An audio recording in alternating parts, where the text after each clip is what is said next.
അറിയാതെ ആ. ഇപ്പം കോൺഗ്രസിന്റെ മുഖ്യമന്ത്രിയെ തീരുമാനിക്കണം എന്നൊക്കെ പറഞ്ഞിട്ട് ഇപ്പോൾ 10-15 ദിവസമായിട്ട് ഭയങ്കര വിഷയങ്ങളൊക്കെ ആയിരുന്നു. ഉം. ഒടുവിൽ വി.ഡി. സതീശൻ തന്നെ മുഖ്യമന്ത്രി ആയിരിക്കുന്നു. ഇനി അവരുടെ മുമ്പിലുള്ള ഒരു കടമ്പ എന്ന് പറഞ്ഞു കഴിഞ്ഞാൽ ബാക്കി മന്ത്രിമാരെ തീരുമാനിക്കുക എന്നുള്ളതാണ്. അതെ, അതെ. അപ്പോൾ ഇതിനകത്ത് ആരൊക്കെ മന്ത്രിമാരാവും, ആരൊക്കെ ഔട്ടാവും? ഇതില് നമ്മള് മനസ്സിലാക്കേണ്ട ഒരു പ്രധാന കാര്യം ഈ മന്ത്രിമാരാവുക എന്ന് പറഞ്ഞ കോട്ടയാണ്. നമ്മൾ മറ്റു ഒരു രാഷ്ട്രീയ പാർട്ടിയിലോ അല്ലെങ്കിൽ കഴിഞ്ഞ തവണ LDF ഭരിച്ച സമയത്തെ പോലെ അല്ല. കോൺഗ്രസിനെ സംബന്ധിച്ചിടത്തോളം ഇതിനകത്ത് വളരെ പ്രാധാന്യമുള്ള കാര്യം ഗ്രൂപ്പ് സമവാക്യങ്ങളെല്ലാം ഒത്തുചേർന്ന് വരിക എന്നുള്ളതാണ്. അല്ല, ഇപ്പം ഗ്രൂപ്പുകളില്ല എന്നല്ലേ പറയുന്നത്. പണ്ട് ഐ ഗ്രൂപ്പ് ഉണ്ടായിരുന്നു, എ ഗ്രൂപ്പ് ഉണ്ടായിരുന്നു. ഇപ്പോൾ ഒരു KC പക്ഷമുണ്ട്, ആ, VD പക്ഷമുണ്ട്, അതെ, ചെന്നിത്തല പക്ഷമുണ്ട്. അതെ. ഇപ്പൊ ഐയും എയും ഇല്ല. IMA ഇല്ലെങ്കിലും ഇപ്പൊ RC ഉണ്ട്, VD ഉണ്ട്, ഈ പറയുന്ന KC ഉണ്ട്. അപ്പൊ ഇങ്ങനെ ഈ പറയുന്ന 3 പക്ഷം ഇപ്പോഴും കോൺഗ്രസിനകത്ത് സ്ഥിരമായിട്ടുണ്ട്. സ്ഥിരമായിട്ടുണ്ട്. ഇനിയിപ്പം ഏറെ കാലത്തേക്ക് അല്ലെങ്കിൽ ഈ 5 വർഷക്കാലവും ഈ ഗ്രൂപ്പുകൾ ശക്തമായിരിക്കും എന്നുള്ളതാണ് നമ്മൾ മനസ്സിലാക്കാൻ പറ്റുന്ന ഒരു കാര്യം. അല്ല, അന്നേരം ഹിഡൻ ആയിട്ടിരിക്കുന്ന കുറച്ച് ഗ്രൂപ്പുകളില്ലേ. ഇപ്പൊ Hidden ആയിട്ട് തിരുവഞ്ചൂര് പോലെ കുറെ ആൾക്കാർ അതൊക്കെ ഒരു തുരുത്ത് പോലെ ഓരോരുത്തരായി പെട്ടുപോകുന്നതല്ലേ. ഇപ്പം പെട്ടുപോകുന്നു. തിരുവഞ്ചൂരിനെ സംബന്ധിച്ചിടത്തോളം തിരുവഞ്ചൂരിന് പിന്നിൽ ഒരു കോട്ടയം ബെൽറ്റ് പോലും ഉണ്ട് എന്ന് നമുക്ക് വിശ്വസിക്കാൻ പറ്റില്ല. പറ്റില്ല. കാരണം എന്താണെന്ന് ചോദിച്ചാൽ അവിടെ ഉമ്മൻചാണ്ടിയുടെ മകൻ ചാണ്ടി ഉമ്മൻ, പുതുപ്പള്ളിയിൽ നിന്നുള്ള ചാണ്ടി ഉമ്മൻ സപ്പോർട്ട് ചെയ്യുന്നത് KC വേണുഗോപാലിനെയാണ്. KC വേണുഗോപാൽ. അപ്പം അവിടെ നമ്മൾ നോക്കിക്കഴിഞ്ഞാൽ അവിടെ അത് പറയാൻ പറ്റില്ല. അപ്പം ഈ പറയുന്ന തിരുവഞ്ചൂരിന് വേണ്ടിയിട്ട് അവിടെ ഒരു കോട്ടയം ബെൽറ്റ് പോലും പ്രവർത്തിക്കുന്നില്ല. ബാക്കിയൊക്കെ വരുന്നത് കേരള കോൺഗ്രസ് ആണ്. കേരള പിന്നുള്ളത് പിന്നെ പാലായിൽ നിന്ന് നോക്കി കഴിഞ്ഞാൽ KDP എന്തോ ഇയാളുടെ മാണി സി കാപ്പന്റെ പാർട്ടിയാണ് വരുന്നത്. കടുത്തുരുത്തിലാണ് ജോസഫിനാണ്.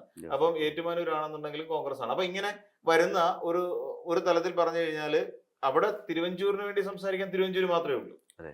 അപ്പൊ അങ്ങനെ ഒരു പ്രശ്നമുണ്ട്. അപ്പം തിരുവഞ്ചൂരിനെ സംബന്ധിച്ചിടത്തോളം തിരുവഞ്ചൂരിന് ഇപ്പൊ ആഭ്യന്തര വകുപ്പ് വേണം എന്ന് പറയുന്ന ഒരു ആവശ്യം തിരുവഞ്ചൂരിന് ഉന്നയിക്കാം, അല്ലെങ്കിൽ തിരുവഞ്ചൂർ ഉന്നയിക്കുകയും ചെയ്തു. അപ്പം ചെന്നിത്തലയ്ക്ക് ആഭ്യന്തരം കിട്ടില്ലേ? അവിടെയാണല്ലോ ഏറ്റവും വലിയ പ്രശ്നം വരുന്നത്. ഈ ആഭ്യന്തര വകുപ്പ് എന്ന് പറഞ്ഞു കഴിഞ്ഞാല് വലിയ സംഭവമാണ്. ഇപ്പൊ VD സതീശൻ മുഖ്യമന്ത്രി ആയിരിക്കുകയാണ്. VD സതീശൻ മുഖ്യമന്ത്രി ആയി കഴിഞ്ഞാൽ പൊതുഭരണം മാത്രമേ കിട്ടാൻ സാധ്യതയുള്ളൂ, അല്ലെങ്കിൽ 1-2 വകുപ്പുകൾ കൂടി. ആഭ്യന്തരം പോയി കഴിഞ്ഞാൽ ഒരു മുഖ്യമന്ത്രിയെ കൊണ്ട് എന്തെങ്കിലും കാര്യമുണ്ടോ? ഒരു കാര്യമില്ല. ആഭ്യന്തരം ഇല്ലാത്ത മുഖ്യമന്ത്രി വെറും വേസ്റ്റ് ആണ്, വെറും വേസ്റ്റാണ്. പേര് മാത്രമേ ഉള്ളൂ, പേര് മാത്രം. അപ്പം അങ്ങനെ വരുന്ന സാഹചര്യത്തിൽ നമുക്ക് VD സതീശൻ മുഖ്യമന്ത്രിയായിട്ടിരിക്കുന്നു. ആഭ്യന്തര വകുപ്പിന് വേണ്ടി 2 പേര് കടിപിടി കൂടുന്നുണ്ട്. ഒന്ന് രമേശ് ചെന്നിത്തല. കാരണം രമേശ് ചെന്നിത്തല ഉമ്മൻചാണ്ടി ഇരുന്ന കാലഘട്ടത്തിൽ ആഭ്യന്തര വകുപ്പ് കൈയടക്കി വെച്ചിട്ടുണ്ട്, ആഭ്യന്തര വകുപ്പിൽ ഇരുന്നിട്ടുണ്ട്. ആ സമയത്ത് കുപ്രസിദ്ധമായ മാണി സാറിന്റെ വീട്ടിലേക്ക് റെയ്ഡൊക്കെ വിജിലൻസ് ഉപയോഗിച്ച് റെയ്ഡൊക്കെ നടത്തിയ ഒരു കാലം ഉണ്ടായിരുന്നത്. അതിനുശേഷം തിരുവഞ്ചൂർ രാധാകൃഷ്ണൻ വരുന്നു. തിരുവഞ്ചൂർ രാധാകൃഷ്ണൻ കുറെ കാലം ഉമ്മൻചാണ്ടി മന്ത്രിസഭയിൽ മന്ത്രിയായിരുന്നു. അദ്ദേഹം അതിനു മുമ്പാണല്ലോ പിന്നെ വിവാദമായ ചലച്ചിത്ര അവാർഡ് പ്രഖ്യാപനത്തിനിടയിൽ അദ്ദേഹം മണ്ടത്തരം വിളിച്ചു പറഞ്ഞ് നസ്രിയയുടെ പേര് പോലും തെറ്റിച്ച് ട്രോളുകൾക്ക് ഇരയായി 2 ദിവസമൊക്കെ ഇരുന്ന് സംസാരിക്കണം എന്നൊക്കെ പറയാറുണ്ട്. അതെ, അതെ, പറയാറുണ്ട്. അപ്പം അങ്ങനെ വരുന്ന സമയത്ത് അദ്ദേഹം സാംസ്കാരിക വകുപ്പ് കൈകാര്യം ചെയ്തിട്ടുണ്ട്, ആഭ്യന്തര വകുപ്പ് കൈകാര്യം ചെയ്തു. ഈ ആഭ്യന്തര വകുപ്പ് കൈകാര്യം ചെയ്ത സമയത്താണ് KC ജോസഫിനൊപ്പം ആണെന്ന് തോന്നുന്നു അദ്ദേഹം ഉമ്മൻചാണ്ടി റിയാദിലോ എവിടെയോ വിദേശത്ത് എവിടെയോ പര്യടനം നടത്തുന്ന സമയത്താണല്ലോ അദ്ദേഹത്തിന്റെ ഒരു പേഴ്സണൽ സ്റ്റാഫിനെ ജോപ്പിനെ അറസ്റ്റ് ചെയ്യുന്നത്. അപ്പം ഈ ആഭ്യന്തര വകുപ്പ് കയ്യിലില്ലാത്ത ഒരു മുഖ്യമന്ത്രിയുടെ ഗതികേടാണ് നമ്മൾ അവിടെ കണ്ടത്. ഉമ്മൻചാണ്ടിയുടെ അവസ്ഥയിൽ നമ്മൾ മനസ്സിലാക്കുന്നത്. അതുപോലെ അതുകൊണ്ട് തന്നെ രമേശ് ചെന്നിത്തലയ്ക്കും ആഭ്യന്തര വകുപ്പിന് വേണ്ടി ആവശ്യം ഉന്നയിക്കാം, തിരുവഞ്ചൂരിനും ആഭ്യന്തര വകുപ്പിന് വേണ്ടി ആവശ്യം ഉന്നയിക്കാവുന്ന സ്ഥിതിവിശേഷത്തിലാണ് കാര്യങ്ങൾ പൊയ്ക്കൊണ്ടിരിക്കുന്നത്.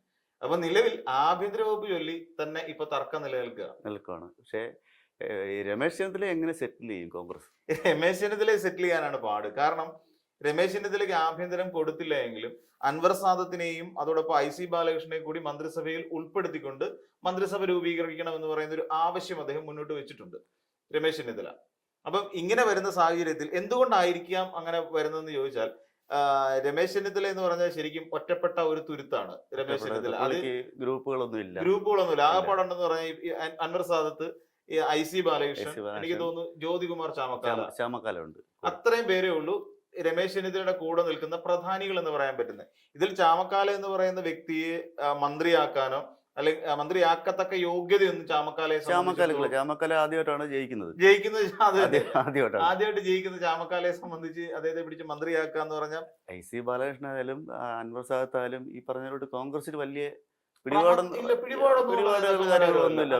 നാട്ടുകാർക്ക് പോലും അറിയത്തില്ല. IC ബാലകൃഷ്ണൻ തന്നെയല്ല, വയനാട് ജില്ലയെ സംബന്ധിച്ച് NM വിജയൻ എന്ന് പറയുന്ന ജില്ലാ ട്രഷററുടെ മരണവുമായി ബന്ധപ്പെട്ടുകൊണ്ട് തന്നെ അദ്ദേഹം പ്രതിസ്ഥാനത്ത് വന്ന ഒരു പ്രതിസ്ഥാനത്ത് നേതാവ് വന്നു. കൂടിയാണ് ഐ.സി. ബാലകൃഷ്ണൻ. എന്നിട്ടും അവിടെ വയനാട്ടിൽ ജയിച്ചു എന്നുള്ളതാണ് അതിനകത്തിലെ വേറൊരു കാര്യം ബത്തേരിയിൽ. അപ്പം ഈ പറയുന്ന ഐ.സി. ബാലകൃഷ്ണൻ ആണെങ്കിലും ഇവരെയാണ് അൻവർ സാദത്തിനെ ഇവർ രണ്ടുപേരും കൂടെ മന്ത്രിസഭയിൽ ഉൾപ്പെടുത്തണം എന്ന് പറയുന്ന രമേശ് ചെന്നിത്തലയുടെ ആവശ്യം നേതൃത്വം പരിഗണിക്കുമോ എന്നുള്ളതും വലിയ വിഷയമാണ്. അല്ല, അന്നേരം വേറൊരു ചോദ്യമുണ്ട്. ഉം. കോൺഗ്രസിൽ എത്ര സീനിയർ നേതാക്കന്മാർ വേറെ ഉണ്ട്. അതെ അതെ അതെ എവരെക്കാളൊക്കെ നല്ല നേതാക്കന്മാർ വേറെ ഉണ്ട്. അതെ. പക്ഷെ അവരുടെ പ്രശ്നം എന്ന് വെച്ചാൽ എന്താ, അവരാരും ആരുടെയും പക്ഷത്ത് നിൽക്കുന്നില്ല എന്നുള്ളതായിരിക്കും ഒരു പക്ഷെ അവരുടെ അല്ല, ഡിസ്ക്വാളിഫിക്കേഷൻ. അന്നേരമുള്ള ഒരു ചോദ്യം എന്ന് വെച്ച് കഴിഞ്ഞാൽ ഈ ചെറുപ്പക്കാർക്ക് അവസരമില്ലേ കോൺഗ്രസിൽ? ചെറുപ്പക്കാരുടെ അവസരം തീരുമാനിക്കുന്നത് K C Venugopal. K C P C Vishnunath എന്ന് തുടങ്ങിയ ഒരു വലിയ വിഭാഗം ചെറുപ്പക്കാരുടെ ഒരു ഇപ്പം നമ്മൾ നോക്കിയ ചാണ്ടി ഉമ്മൻ ഇങ്ങനെയൊക്കെ പറയുന്ന ചാണ്ടി ഉമ്മൻ. ചെറുപ്പക്കാരുടെ ഒരു വിഭാഗം. അല്ല, ചാണ്ടി ഉമ്മനായാലും ചാണ്ടി ഉമ്മന് അവകാശം ഉണ്ടല്ലോ ഒരു മന്ത്രിയാവാനുള്ള അവകാശം. തീർച്ചയായിട്ടും ചാണ്ടി ഉമ്മനെ സംബന്ധിച്ചുണ്ട്. കാരണം ഉമ്മൻചാണ്ടിയുടെ മകനായതുകൊണ്ട് മാത്രമല്ല പുതുപ്പള്ളിയിൽ നിന്ന് 2ാം തവണ തെരഞ്ഞെടുക്കപ്പെടുന്ന ഒരു പിന്നെ MLA ആണ്. അപ്പൊ തീർച്ചയായിട്ടും അത് നല്ല ഭൂരിപക്ഷത്തിലാണ്. ജനകീയനായ നേതാവാണ്. പിന്നെ യുവജനക്ഷേമമൊക്കെ കൊടുക്കാനുള്ള സാധ്യതയും ഈ പറയുന്ന പോലെ കാണേണ്ടിയിരിക്കുന്നു ചാണ്ടി ഉമ്മനെ അല്ല, സംബന്ധിച്ച്. ആകെ 21 മന്ത്രിമാരാണ്. ഇപ്പം ലീഗിന് ഇപ്പൊ 5 മന്ത്രിമാർ വേണമെന്നാണ് പറയുന്നത്. ആ അപ്പൊ RSPക്ക് ഒരു മന്ത്രി പോയി. അതെ. പിന്നെ ജോസഫ് വിഭാഗത്തിന് 2 മന്ത്രി അല്ലെങ്കിൽ ഒരു മന്ത്രി. രണ്ടാണ് അവര് പറഞ്ഞത്. പിന്നെ മറ്റേ TM ജേക്കബിന്റെ മോൻ അനൂപ് അനൂപ് ജേക്കബ് ഒരു മന്ത്രി. പിന്നെ KK രമ. ഇത്ര കെ ആൾക്കാരെ കെ രമയ്ക്ക് നേരത്തെ കെ രമ പറഞ്ഞിരുന്നത് മന്ത്രിസ്ഥാനം വേണ്ട, കാര്യം UDF-ന്റെ ആശയപരമായി UDF-മായി യോജിച്ചു പോകാൻ പറ്റാത്തതുകൊണ്ട് മന്ത്രിസഭയിൽ അംഗത്വം വേണ്ട എന്നൊരു ആവശ്യം അവർ ഉന്നയിച്ചിരുന്നു. പക്ഷെ ചിലപ്പോ സ്പീക്കർ ആക്കുമോ എന്നുള്ള ഒരു കാര്യം കൂടി നമ്മളവിടെ കണ്ടറിയണം. പിന്നെ CMP ഉണ്ട്. CMP ഉണ്ട്, പാണസിക്കാപ്പാനുണ്ട്. അതെ. അപ്പൊ ഘടകകക്ഷികൾക്കെല്ലാം മന്ത്രിസ്ഥാനം കൊടുത്തു കഴിഞ്ഞാൽ ഇപ്പൊ കോൺഗ്രസിന് എത്ര പേര് വരും? കോൺഗ്രസ് അവർ പിടിക്കുന്നതെന്ന് വെച്ച് കഴിഞ്ഞാൽ കോൺഗ്രസിനെ സംബന്ധിച്ചിടത്തോളം അവർക്ക് 11 സീറ്റാണല്ലോ കോൺഗ്രസ് തുടക്കം മുതൽ തന്നെ പറഞ്ഞുകൊണ്ടിരിക്കുന്നത്. 11 സീറ്റ് അവർക്ക് വേണം. 11 സീറ്റ് കഴിഞ്ഞിട്ട് ബാക്കി വരുന്ന 10 സീറ്റ് വീതിച്ചു കൊടുക്കുക. അതില് ശരിയാണ് അനുവേട്ടൻ പറഞ്ഞ പോലെ 5 സീറ്റ് അവർക്ക് കൊടുക്കണം. ലീഗിന് 5 സീറ്റ് കൊടുക്കണം. 5 MLA-മാർക്ക് ഒരു മന്ത്രി എന്നാണ് അവർ പറയുന്നത്. അപ്പൊ ആ ഒരു റേഷ്യോ അനുസരിച്ചാണെങ്കിൽ അവർക്ക് കൊടുത്തേ പറ്റും. അവർക്ക് 5 മന്ത്രിമാരെ കൊടുക്കുക. പിന്നെ അതോടുകൂടി 5 സീറ്റും 5 മന്ത്രിമാര് മാറി കിട്ടി. പിന്നെ ആകെയുള്ള 5 പേരാണ്. അപ്പൊ 21-ല് 11 പോയി, 11 5 16 പിന്നെ ആകെ ഉള്ളത് 5 മന്ത്രിമാരാണ്. ഈ 5 മന്ത്രിമാരില് ഒന്ന് CP ജോണിന് കൊടുത്തേ പറ്റൂ. അതോടൊപ്പം തന്നെ ഇവർക്ക് 2 മന്ത്രിമാരായി. ജോസഫിന് 2 മന്ത്രിമാരായി. അനൂപ് ജേക്കബിന് 1 പോണം. പിന്നെ ആകെ ഉള്ളതെന്ന് വെച്ചാൽ ഏറ്റവും ഒടുവിലുള്ള ഒരൊറ്റ മന്ത്രിസ്ഥാനമേ ഉള്ളൂ. അത് പിന്നെ മാണി സി കാപ്പന് കൊടുക്കണം. ഇനി അതല്ല വേറെ ആർക്കെങ്കിലും കൊടുക്കണോ? RMPക്ക് എന്തായാലും ഇല്ല. അപ്പൊ വേറെ RSPക്ക് പിന്നെ ഷിബു വിജയനോട് കൊടുത്തു തീർന്നു. അതോടുകൂടി പിന്നെ മന്ത്രിമാരുടെ കാര്യം ഒതുങ്ങി. അപ്പൊ 11 മന്ത്രിമാരുമായി. ഇതിന് ആഡ് ചെയ്യാനും പറ്റില്ല. അപ്പൊ പുതിയതായിട്ട് ആഡ് ചെയ്യാൻ പറ്റില്ല. ഇത്ര MLA-മാർക്ക് ഇത്ര മന്ത്രി വന്ന നിയമമുണ്ട്. അപ്പൊ മാണി സി കാപ്പൻ എന്ത് ചെയ്യും?